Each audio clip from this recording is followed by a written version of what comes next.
What steps should someone take to start developing delayed gratification when they constantly give in to instant gratification?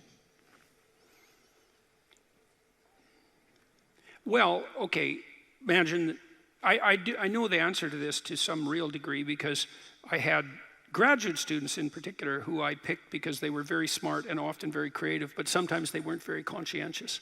So they had a hard time delaying gratification. And so, well, I would say, if you would like to discipline yourself, which is a very good idea, you need to pick a direction. Pick a direction you want to go first. Pick a goal you would like to attain. And a medium to long-term goal.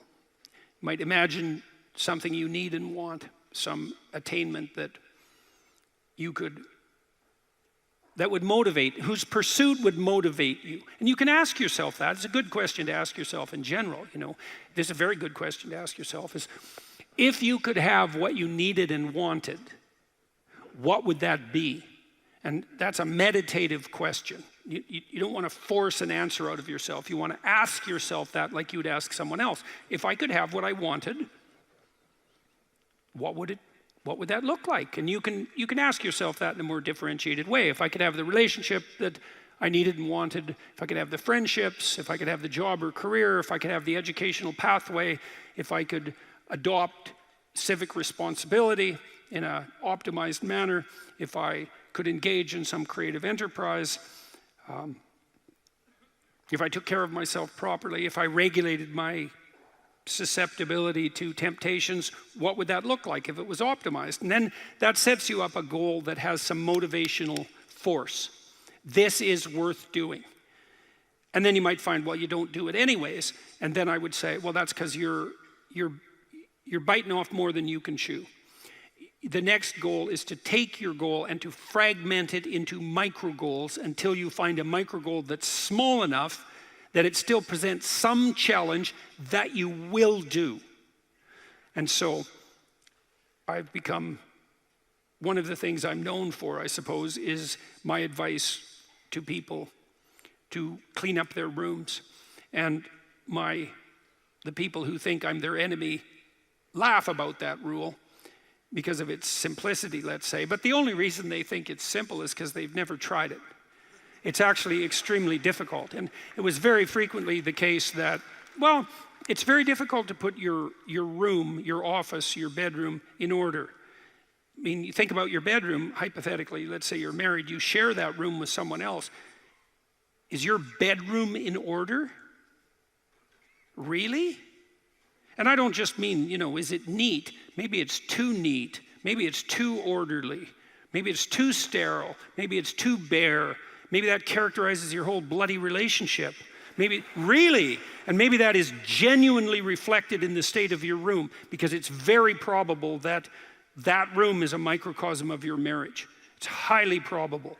And so what that would mean is to organize that room would require the organization of your marital life, not least because if you want to put that room in order, you're going to have to negotiate with your wife about how that's going to be done. And while you're making that negotiation, even in relationship to the micro details, you're going to encounter almost everything that's wrong with your relationship. And so, you might ask yourself when you walk into your bedroom, I hate this bedroom. It's like, you should really think that through. And then you need to think through what you would need to do so that you love that room, or even more complexly, so that you both loved it. Because that's a tough thing to attain, boy. Because you're going to have differences in taste, you're going to have differences in orderliness. There's all sorts of things that you're going to have to negotiate in order to make that room you both inhabit jointly desirable. Anyways, you set yourself a goal. Ask yourself what goal you want to set. And then break the goal down into steps that are small enough so that even someone as pathetic as you could manage them.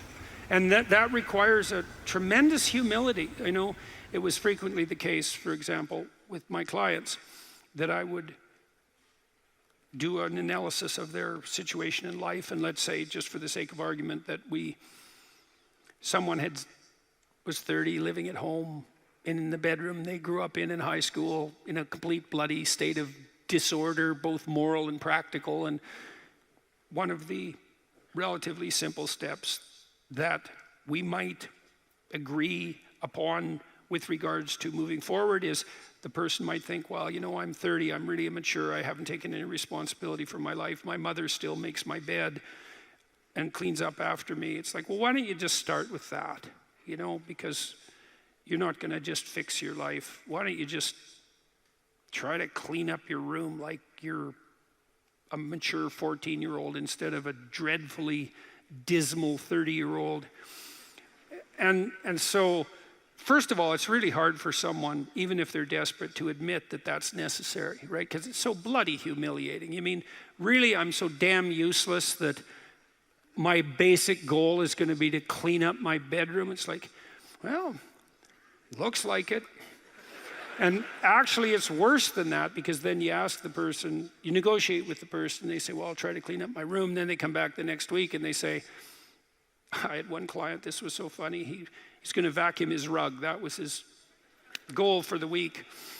He just had a child out of wedlock, and he was afraid that he was going to be a very bad father, which was a very realistic fear. And so he wanted to put himself together, you know, and so that's why he came to see me. And he lived in this squalor, and one thing we decided to do was that he could vacuum the rug, which he hadn't done for like 12 years because his mother would do it. And so it was so funny, it's so unbelievably comical.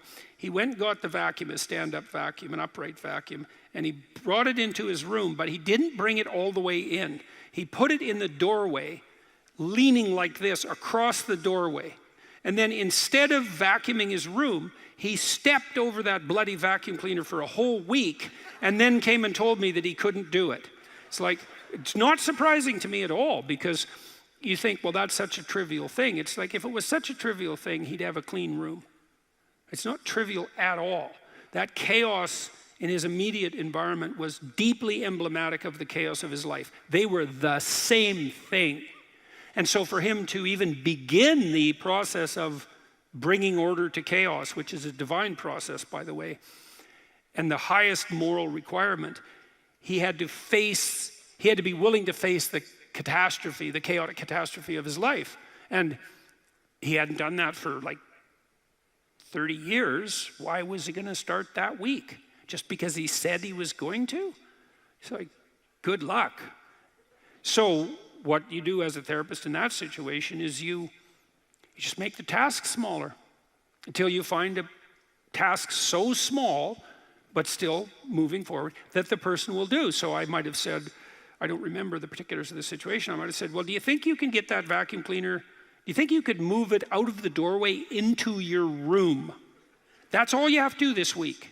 Do you think you can do that? And I'd say that and offer that without being contemptuous. Like, you have to be very careful about such things. And I know that this is more complicated than it looks. And I also know that the first step taken towards the domination of chaos and its transformation into order is a cardinal and difficult step. And so you can make it small, and that's fine, it'll still work. So I might say, well, just move the vacuum cleaner inside your room. And then I would also say to someone in that situation, don't do more than that. If the agreement that you've made with me and with yourself is that that's enough, abide by the contract that you've written with yourself and allow yourself to be grateful for the fact that you had the courage to take even a single step forward. And don't push your bloody luck, because maybe you'll have a brief fit and vacuum the whole rug, and then you'll be so annoyed at how you've destabilized your entire life that you'll redouble your attempts to make a mess, and the place will be more like hell than ever for 2 months. It's very probable that that sort of thing will occur if you break the contract you've set with yourself. The upside of this is, because you think, oh my God, that's so dismal, I have to start that low. It's like, yeah, probably, especially if it's a real difficult thing you're trying to sort out. You have to start as low as you are useless, and that's low. So, but the upside is that progress